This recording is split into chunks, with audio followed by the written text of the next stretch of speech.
call out the first person that says Happy Sabbath back. So Happy Sabbath, Jay. We're happy to have you here with us today. Before we begin, I guess I was going to do a introduction of our guests, but we don't have any guests here today. So I guess we'll go ahead and just stand up and welcome each other at this time.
Opening prayer.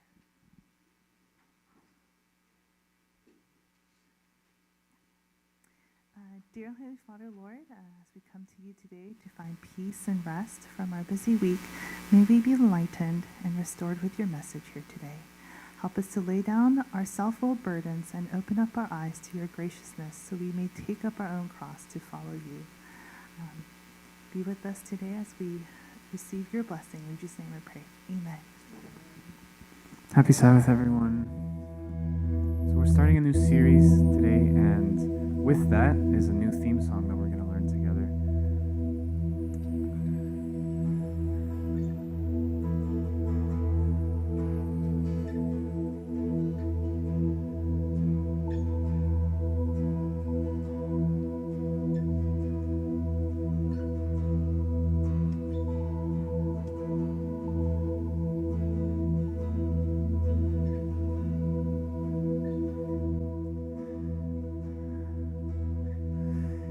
Give me the faith to believe you when I'm stuck here in my fear.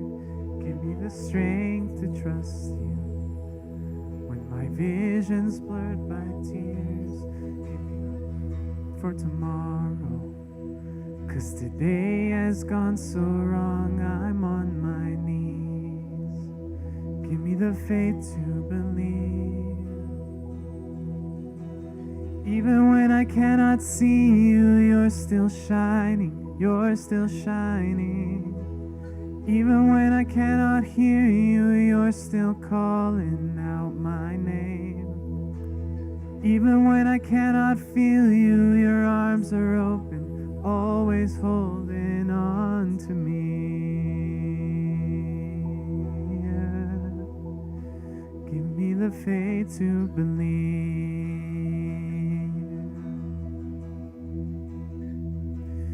You say you'll never leave me, and your love will conquer fear. You say your day is coming, that you'll wipe away my tears. Give me a hope for tomorrow, 'cause today has gone so wrong. I'm on my knees. Give me a faith to believe. Even when I cannot see you, you're still shining, you're still shining. Even when I cannot hear you, you're still calling out my name. Even when I cannot feel you, your arms are open, always holding on to me.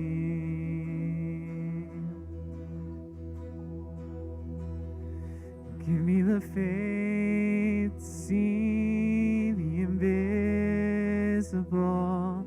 Give me the faith to believe the impossible. Oh, give me the faith to receive the incredible. Oh, give me the faith to believe it. Give me the faith to believe it. Even when I cannot see you, you're still shining, you're still shining.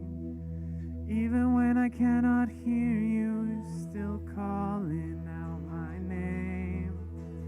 Even when I cannot feel you, your arms are open, always holding on to me.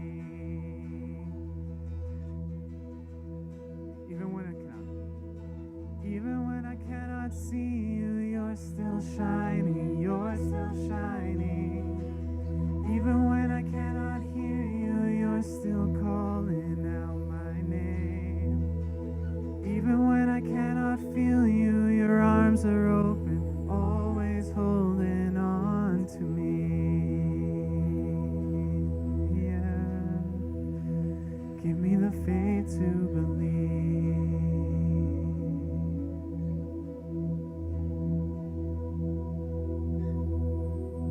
Amen. I invite you to stand as we sing our second song.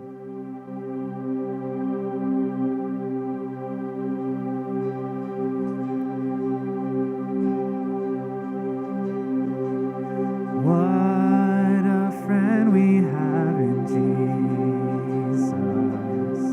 All our sins and grief to bear. What a privilege to carry everything to God in prayer. Oh, what peace we often forfeit.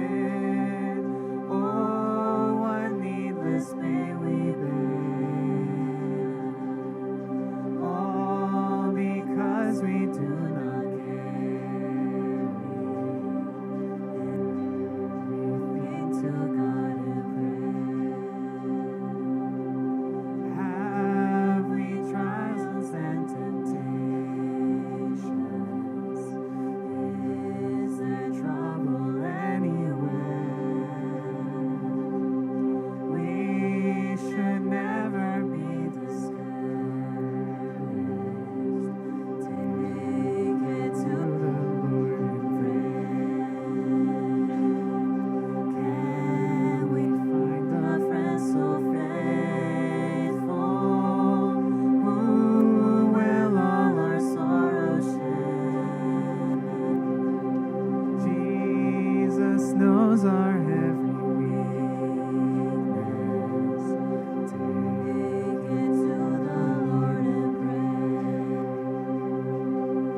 Are we weak and heavy laden, cumbered with a load of care? Precious Savior, still our refuge. Take it to the Lord in prayer. Do thy friends despise, forsake thee? Take it to the Lord in prayer. In his arms he'll take and shield thee. We'll find the solace there.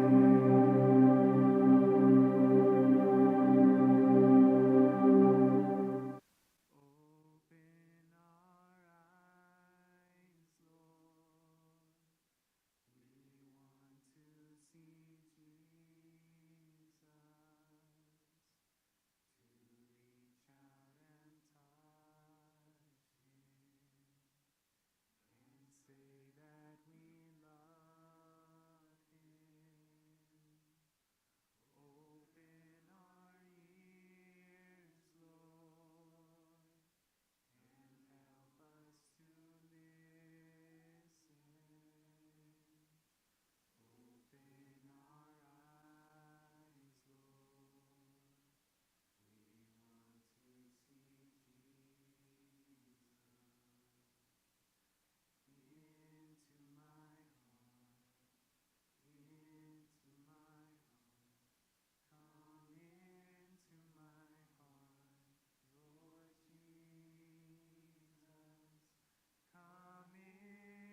seat.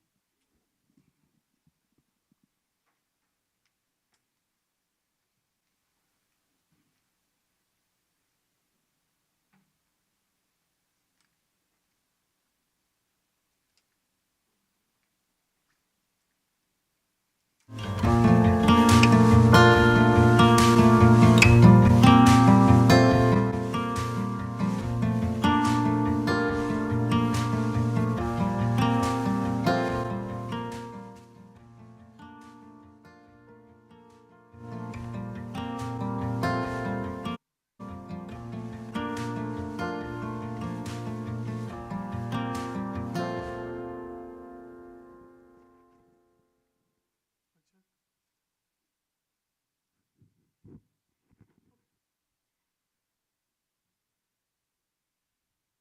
happy Sabbath, everyone.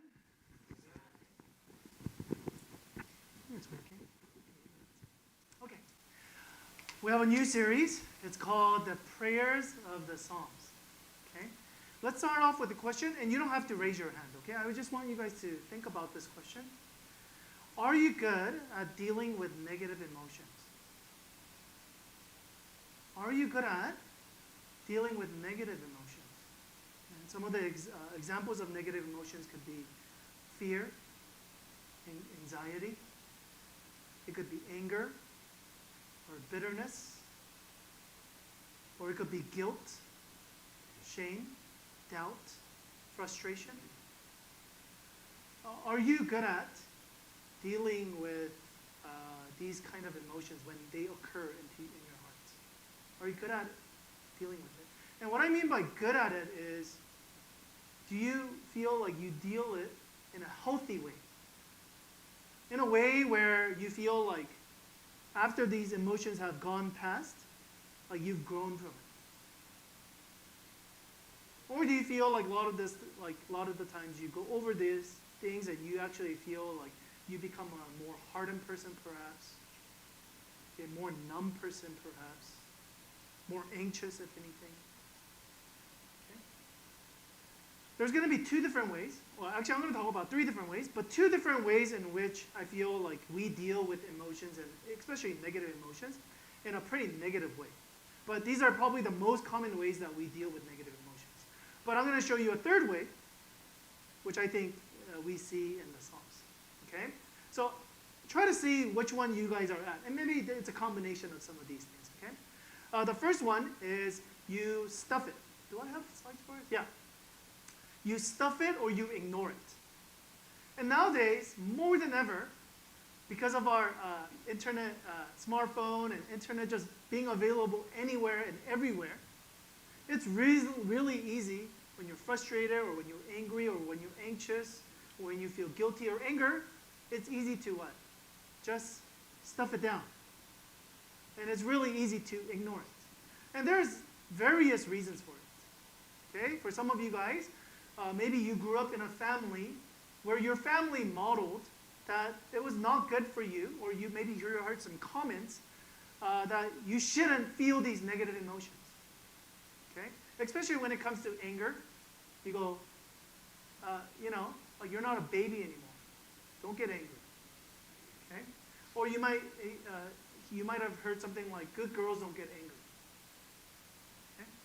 So you might have verbally heard things like that, or you might have seen your parents or people you look up to when they were angry or frustrated or bitter or anxious, instead of dealing with it or talking about it, they just went out. Or they just distracted themselves. And you saw that and you go, oh, that's how you deal with it. Or for some of you guys, maybe you weren't modeled that, but just it was too overwhelming for you. It was too much for you to handle. So it was easier for you to just stuff it or to ignore it. Okay? Now, more and more studies are actually showing us that if you do not deal with emotions, what happens? It doesn't just leave away. It doesn't just heal with time. It actually makes you really bad. And what I mean by bad is there's a lot of emotional, like they actually say depression, most of the reason why people are depressed is suppressed anger. Okay? So because they keep swallowing this like energy, that they have, they keep swallowing it, it just bursts in there. What happens? You become numb to feel things. So therefore you become depressed. I'm reading a book, and it's like a science book about like our physical body. And he basically makes a claim that because we don't deal with emotions very well, that's what actually leads to cancer. Okay? We normally don't think about that, right? We normally think maybe it's the type of food, or it's the genes from our parents or things like that. And those may be true, but it's actually showing that more and more of our diseases that we're getting is because we're not dealing with our emotions very well. So, one way is to stuff or ignore your emotions. Okay? But nowadays, especially more in 2023, this is the way to really do it, which is to spew it out. Okay? To express it. You feel angry? Express it. You feel anxious? Then express it. They go so far as to basically say, whatever you feel is who you are. Okay? So they say, are you in a relationship but you don't feel it? Then what are you doing? You're not being genuine. You're faking it. So therefore, what do? Then leave that relationship. Leave that marriage. Leave your kids. Why? You don't feel it anymore. So they actually say, go really far. So one extreme says ignore altogether. The other extreme says express it so much so that that becomes your identity. That's who you are. Okay? And this side would say the reason why you have problems is because you've been repressing. Okay? But this side, they look at the people who are spewing it and they go, whoa, these people got issues. They got emotional issues. They can't handle their emotions. Look at all the crazy things they're doing because of their emotions. Okay? So we see how both of these are actually not very adequate way to deal with negative emotions. Either you're going to become really, really depressed, or really, really like you're harming yourself, or you're harming other people by spewing. Because if you spew everything, every emotion that you feel, trust me, you're not going to have much friends. Okay? So the Bible actually shows us a third way. Not stuffing your emotion, not spewing your emotions this way, but praying your emotions. Now, what I didn't say is pray about your emotions, but it's praying your emotions. And I'll tell you guys the difference as we go along, okay? So we're going to see an example of a psalm of where somebody, he feels a lot of different emotions, okay? And we're going to see how he actually deals with it and what we can learn from it. Okay? So this is very important. Number one, if you have difficult time dealing with emotion, I think, which is most of you guys, including myself. Okay? And the second thing is, if your prayer life is not very vibrant, it's very like boring and you don't want to pray, this is probably the reason why. Because you haven't really learned to express your emotions very well. Okay? So let's see David doing this. This is King David, and he writes this, Lord, how many are my foes? How many rise up against me? Many are saying of me, God will not deliver him. So two different things that we need to talk about. Okay? The Bible verse, Psalms chapter 3, actually gives us a context of when David actually wrote this. Okay? David was a king. But it actually says in the subtitle, it says, when Absalom, his son, is coming after him. Now, already I know there's some parents in here. Okay? That already is very, like the worst thing that you can ever hear. Your kids going against you. Okay? What had basically happened, it's a long story, but long story short, David wasn't a very good father. Okay, to say short. More than that, maybe he had some avoidant issues, perhaps. Okay, we don't know exactly. Because we see when he's younger, he's very, very active. He's very like, oh, Goliath, I'll kill you. And he's like very active. But for some reason, when it comes to family, he's not very active. What I mean by that is there is a lot of turmoil that happens within the family, his sons and daughters, but he doesn't do anything about it. He actually sweeps it under the rug a lot of times. And we don't know. We don't know exactly what happened with David. Maybe something happened because of maybe Bathsheba thing. That sin was so heavy for him. We don't know exactly. But we see that he just keeps clearing, putting stuff under the rug, and he doesn't deal with his family issues. So it gets so bad that Absalom basically says, my dad is not a good king. He's incompetent. I will become a better king. So what does he do? He starts a rebellion against his own dad. Because during that time, you can't just, it's not a voting system, right? So what do you have to do? You have to wait until your dad gets older and dies. Then you could become the king. But he's like, no, my dad, he's not a good king. He's a worthless king. Now, imagine what that does for a father. Right? There's times when, as parents, we understand. Some of us who understand if our parents, or if our kids disrespect us or do not listen to us, that's a hit. Or if they make a mistake, that's a hit on you. Because you don't feel like a good parent. But you guys also know, as kids, you guys have times where you were embarrassed of your parents. Okay? That you have disrespected your parents, you have disobeyed your parents. Can you imagine how your parents felt? It breaks their heart. So, imagine. So the first layer we have to recognize is that he's running away. Not just from his own son, who's trying to kill him, because he feels like you're an incompetent dad. But not only incompetent dad, you're an incompetent king. So he feels like he'll do a better job than you. Can you imagine that? Can you imagine the psychology?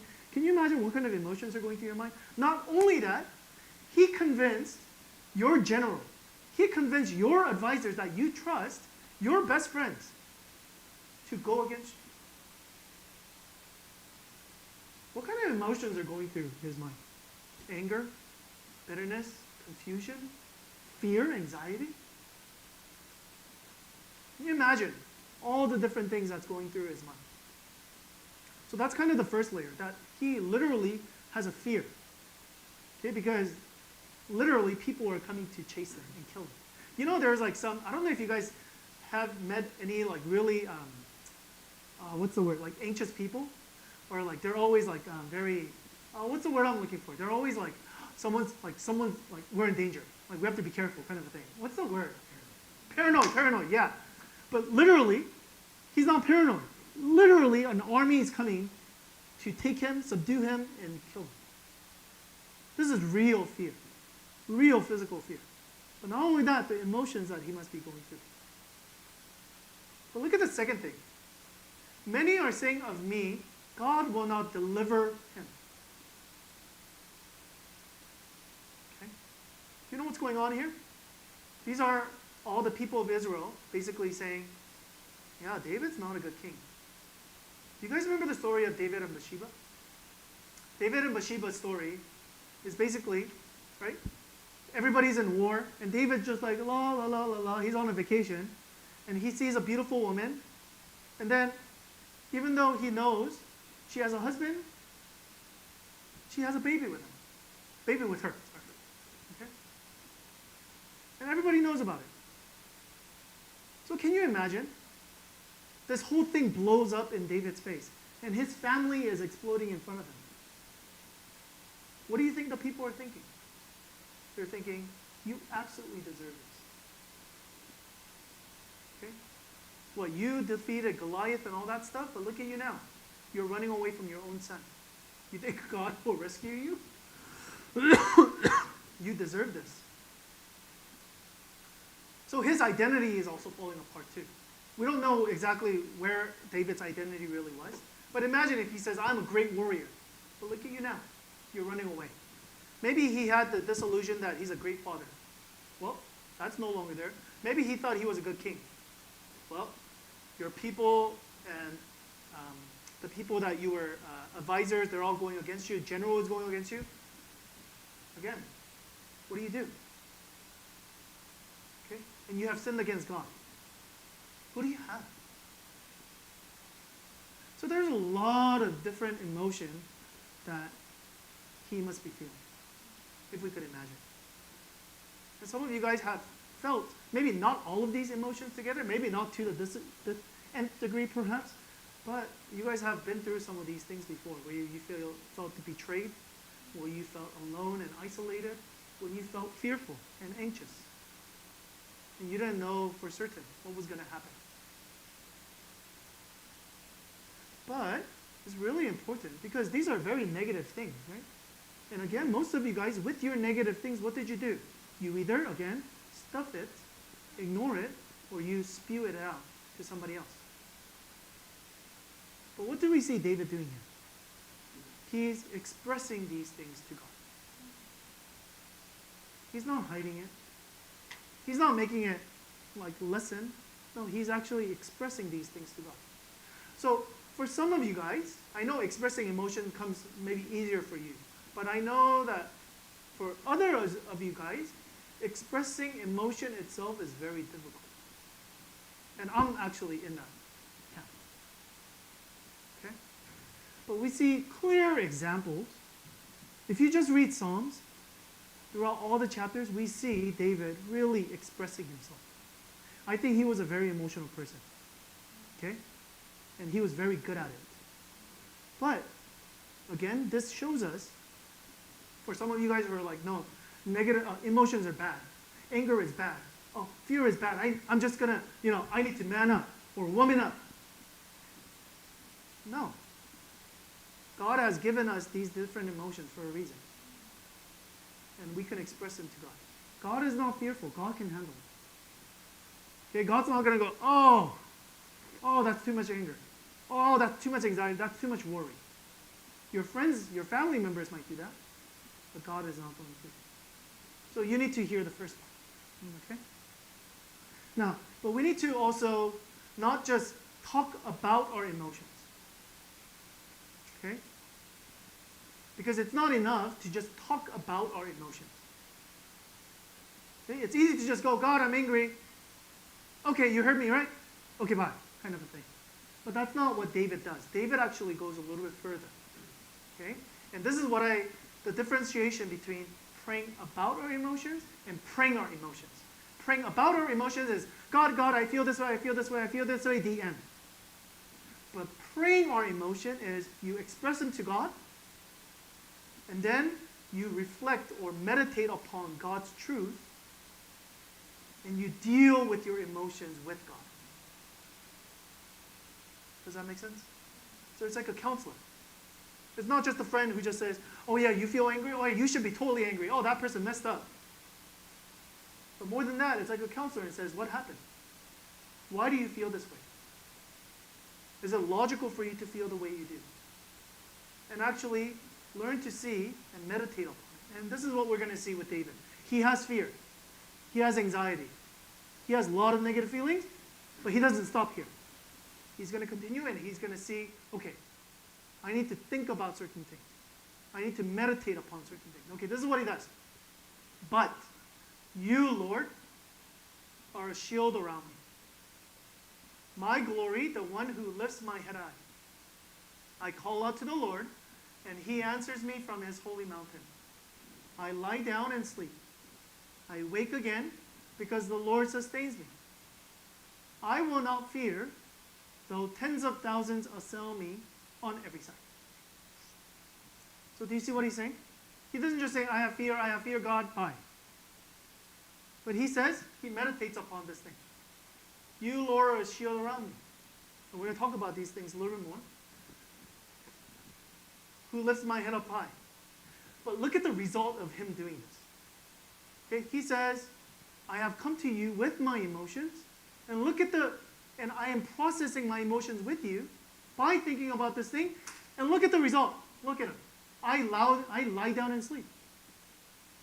Can you imagine?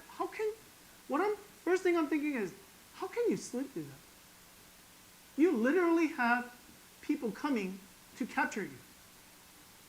Can you imagine if somebody is coming after you? You think you'll be able to sleep? But not only that, right? Not only the physical thing, but the emotional, the mental stress. Right? Your son, all your friends abandoning you, betrayed you, the anger that you have, the anxiety that you have. You think you're going to sleep? You can't. But what happens? Because he's able to express these things and process these things with God, he's saying the result is, I can sleep. I can sleep. I can sleep sound. Why? Even though Again, 10,000, literally tens of thousands are coming after him. And he says, I'm okay.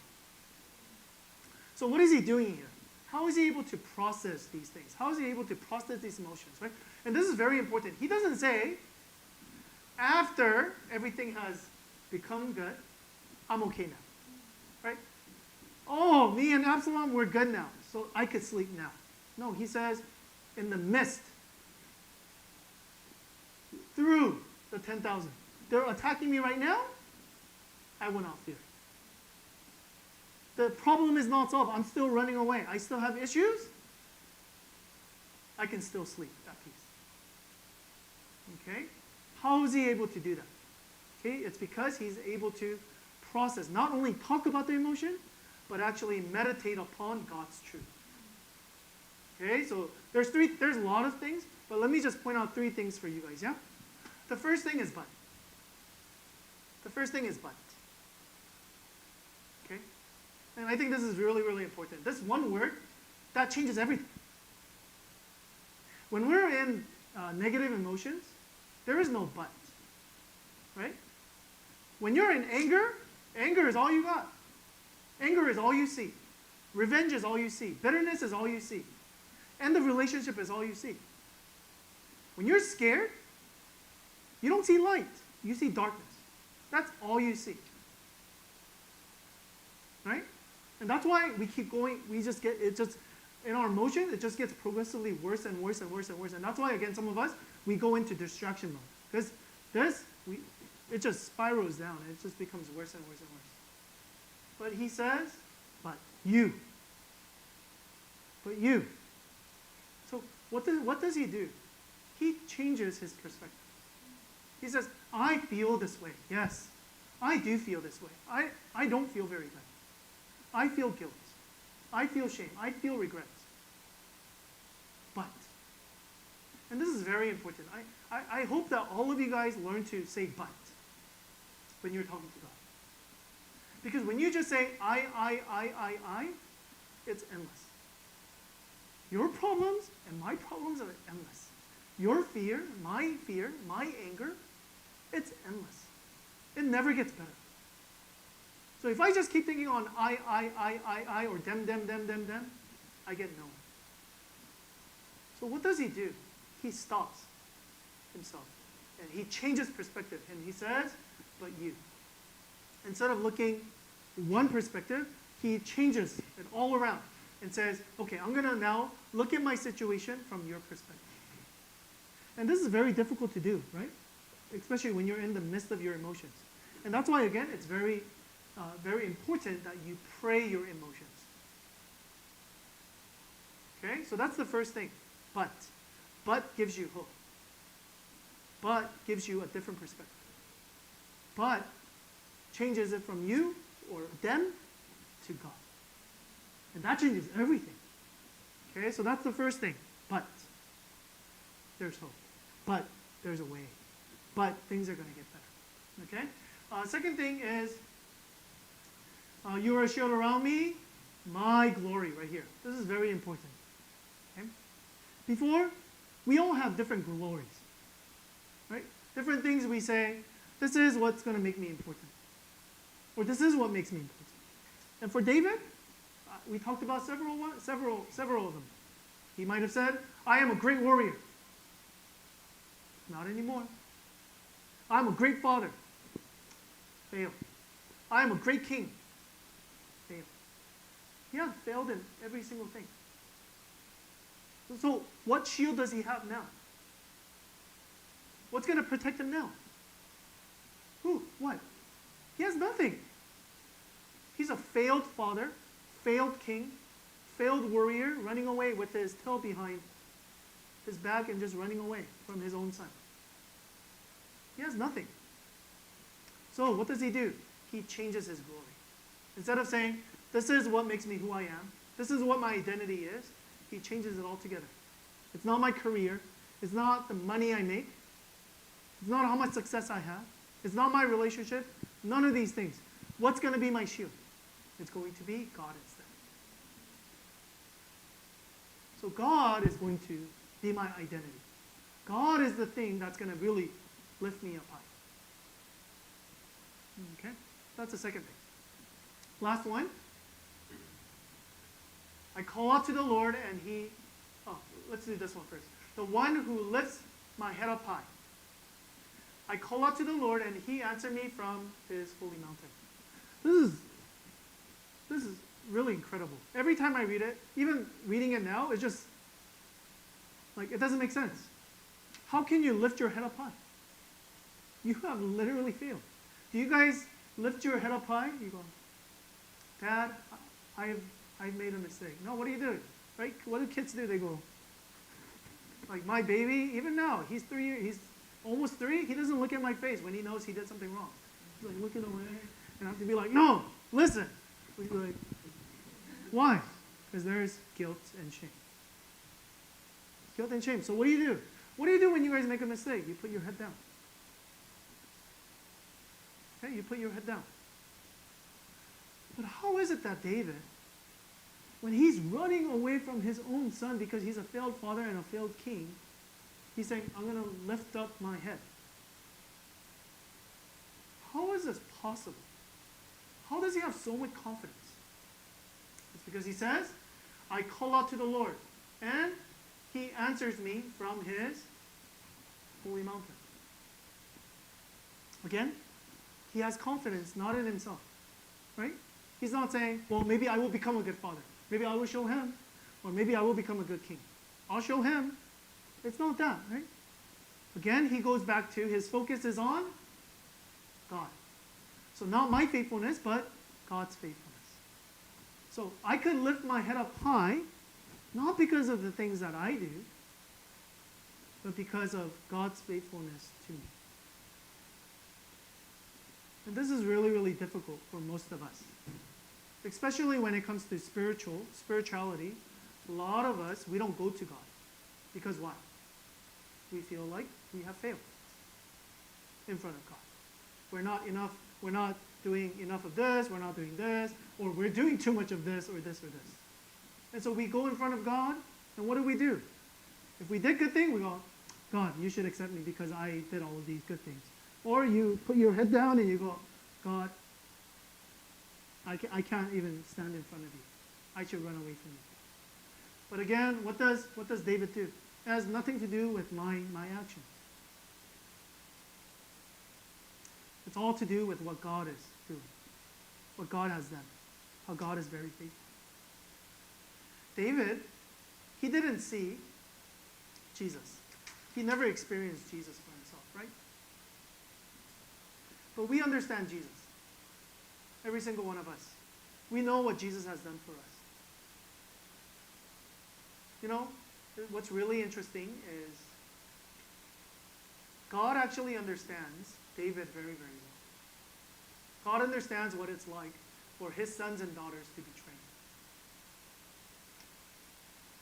God understands what it feels like for everybody to turn their face away from him and betray him. God knows what isolation looks like. Because we see that Jesus, on the day that he was dying, he was totally isolated. He was totally betrayed by all of his disciples that were so-called his friends. And he experiences total isolation, total anxiety and fear. But he goes through all of that. Why? Why does he go through all of that? So that you and I, we don't have to go through that. That's what the cross is. These words, right here, we could actually say these are God's words. They actually said, call out to God. But he's not going to come and get you. He even cried out to God, God, why have you forsaken me? And there was silence. Why? Because even though we deserve that, he took that punishment upon himself. So that why? We can lift our head up high. When we call out to the Lord, he answers. Why? Not because of anything we have done, but because of what Jesus has done for us instead. So he takes our punishment, and we take his righteousness. And because of that, even though we're messed up, we come boldly in front of God. And we say, I call out to the Lord. And I know that he will answer me. All of us are going to go through a lot of different emotions this week. Some of it will be very, very positive, very good news, very good things, happy, joyful things. But we will also go through a lot of negative emotions this week. And you're going to have a choice. You're going to either stuff it, or you're going to either spew it. But there's a third way. You could express it to God. And then you change your perspective. And you read something like this. And you could think upon these things. You could think about what Jesus has done. And then in light of that, see how your emotions will change. See how you can process these emotions. Your fear, your anxiety, your guilt, your shame, your doubt. In front of the cross, what happens to these emotions? For David, he was able to sleep in peace, and he was not fear.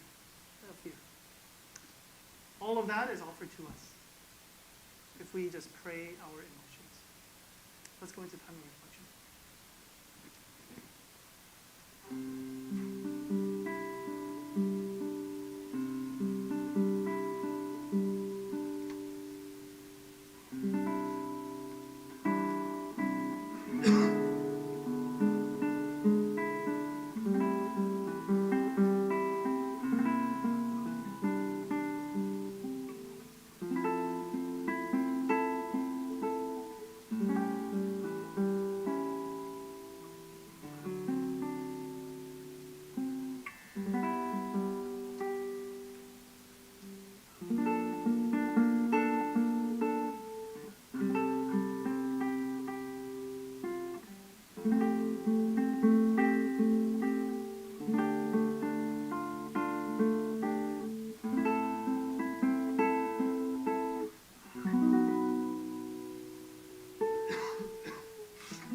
decided to follow Jesus.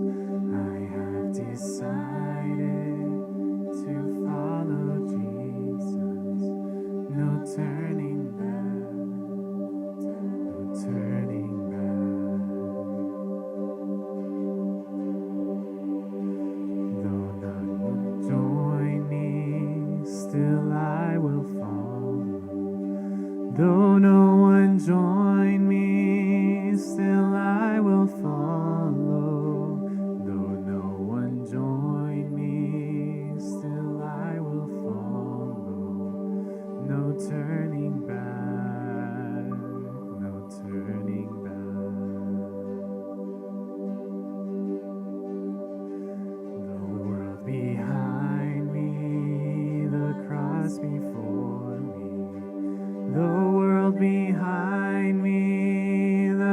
cross before me, the world behind me, the cross before me. No turning back, no turning back.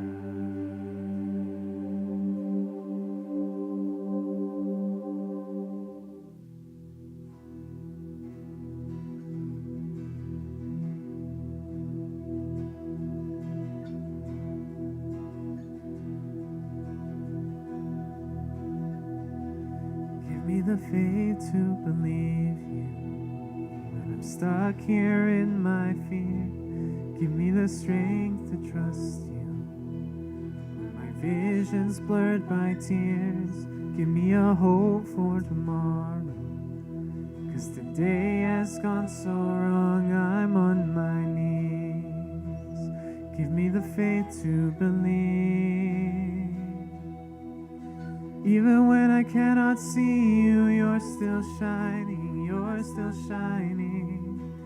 Even when I cannot hear you, you're still calling out my name.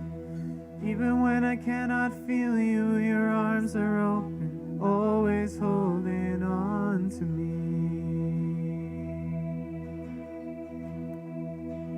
Give me the faith to believe.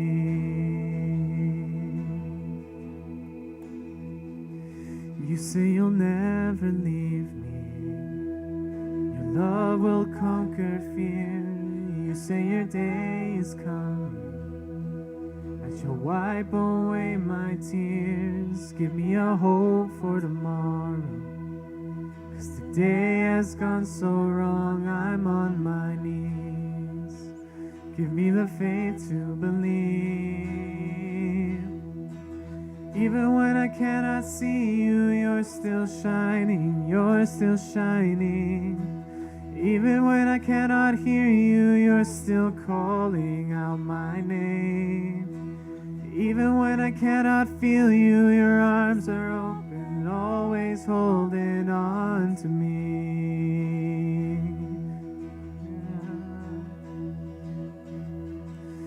Faith to see the invisible. Give me the faith to believe the impossible. Oh, give me the faith to receive the incredible. Oh, give me the faith to believe it.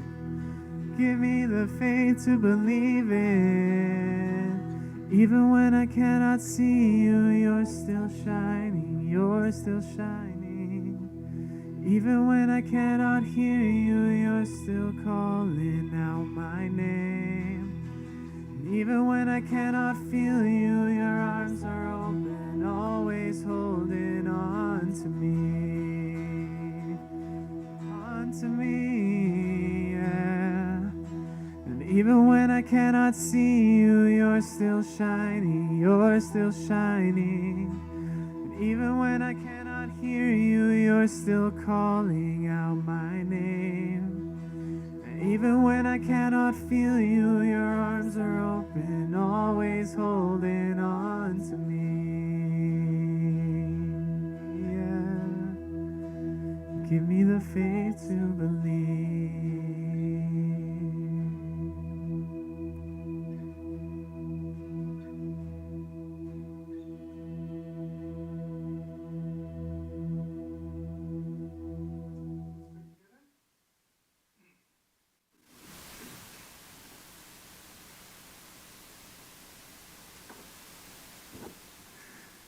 Even when I cannot see you, you're still shining. Even when I cannot hear you, you are still calling out my name. Even when I cannot feel you, your arms are always open, holding on to me. Give us the faith to believe that. Jesus, we have learned today of how to really express our emotions and to process our emotions with you. Lord, you are always available and you are always ready to hear. Help us to utilize this beautiful gift that you have given to us. Many of us have a really difficult time with this, so we really need you to help us in this. So, Lord, help us to express our emotions and to deal with them in a healthy way. When we can become healthier and where we can glorify you. Thank you for the Sabbath. In Jesus' name I pray. Amen. You guys may be all seated. We don't have any announcements today. Happy Sabbath. Please join us for potluck.